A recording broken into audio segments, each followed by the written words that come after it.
रोहित भाई, ये MCCB जो लगा हुआ है इस पे एक स्टिकर लगा हुआ है, इसका जो लिखा हुआ है इसका मतलब क्या है, बारे में बताइए। हाय पृथ्वी भाई, हम आपको बताते हैं डिटेल में। सबसे पहले आप देखेंगे ये सिनेडर मैन्युफैक्चर द्वारा बनाया हुआ है और ये इसका सीरीज़ है। और ये जो सिंबल है वो ये इंश्योर करता है कि ये टाइप ऑफ डिवाइस और सूटेबिलिटी फॉर आइसोलेशन, मतलब हम जब इसमें पावर आ रही होगी और ये ऑन होगा तो हम इससे आइसोलेट भी कर सकते हैं पावर को, और ये प्रोटेक्शन भी देगा as a circuit breaker overload और शॉर्ट सर्किट से। और सबसे पहले जब आप देखेंगे यूआई का मतलब होता है इंसुलेशन वोल्टेज, मतलब 690 वोल्टेज तक अगर इससे पावर आई और वो 690 वोल्टेज तक का मैग्नीट्यूड उसमें है तो ये सस्टेन कर जाएगा।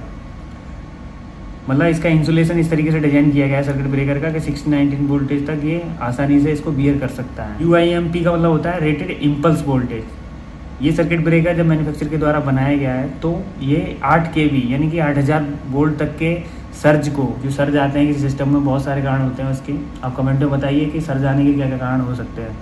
तो 8 kV 8000 वोल्ट तक अगर सर्ज आया तो ये सस्टेन करेगा, ये टेस्टेड है इतने के लिए। आगे आप देख रहे होंगे यूई का मतलब होता है रेटेड ऑपरेशन वोल्टेज, जो कि 2 कैटेगरी में दिया गया है, 220, 240, 380 और 415 वोल्ट। ICU और ICS, ये बहुत सारे ये जो टर्म होते हैं बहुत इंपॉर्टेंट होते हैं। ICU का मतलब होता है अल्टीमेट ब्रेकिंग कैपेसिटी, जो कि किलो एम्पियर में दी हुई है, और ICS का मतलब होता है रेटेड सर्विस ब्रेकिंग कैपेसिटी। ये दोनों एक दूसरे को रिलेटेड होती हैं, बट क्या है कि ICU जो इंश्योर करता है वो कि अगर इसके 2 फेस आपस में भिड़ गए, कभी शॉर्ट सर्किट हुआ तो इतना मैक्सिमम करंट अगर होगा 40 किलो एम्पियर, अगर ये सिंगल मतलब 220 240 वोल्ट अगर सप्लाइड है सिस्टम में तो 40 एम्पियर तक का किलो एम्पियर तक का करंट ये ब्रेक कर देगा। और ICS जो है वो इसका 100% ही है ICU के, तो ये, लेकिन समस्या क्या है कि अगर ICU 100% है तभी ये इंश्योर कर सकते हैं हम कि शॉर्ट सर्किट कंडीशन में अगर 40 किलो एम्पियर तक का करंट फ्लो हुआ तो ये ब्रेक कर देगा, सिस्टम को ट्रिप कर देगा। बट अगर ICS भी 100% है तो इसका मतलब ये हम इसको रीयूज़ कर सकते हैं। ये इस बात को इंश्योर करता है ICS कि हम सर्किट की रीयूजेबिलिटी किस लेवल पे है।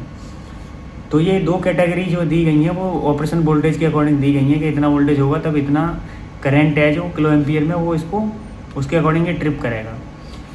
तो ये था ICS और ICU के बारे में। नीचे आप देख सकते हैं ये ऑपरेटिंग फ्रीक्वेंसी जो कि है 50 और 60 हर्ट्ज। कैटेगरी A, बेसिकली आपने बहुत सारे सर्किट ब्रेकर्स पे देखा भी होगा, कैटेगरी B भी लिखा रहता है। तो उसका मतलब ये होता है कि हम जो ट्रिप टाइम है इस सर्किट ब्रेकर का, पार्टिकुलर सर्किट ब्रेकर का, वो एडजस्ट कर सकते हैं। इसके केस में कैटेगरी A है तो इसका मतलब हम सर्किट ब्रेकर के ट्रिप टाइम को हम एडजस्ट नहीं कर सकते हैं। ओनली इसमें आप नीचे जब देख रहे होंगे IR की वैल्यू दी हुई है, यानी कि एडजस्टेबल रेटेड करंट। इसमें मैक्सिमम करंट जो है वो 125 एम्पियर, तो हम इसको एडजस्ट कर सकते हैं, बट हम ट्रिप टाइम को एडजस्ट नहीं कर सकते हैं। तो इस नेम प्लेट के अकॉर्डिंग डाटा का यही मतलब होता है। आगे आपको कुछ और बेहतर जानकारी है तो आप कमेंट में बता सकते हैं।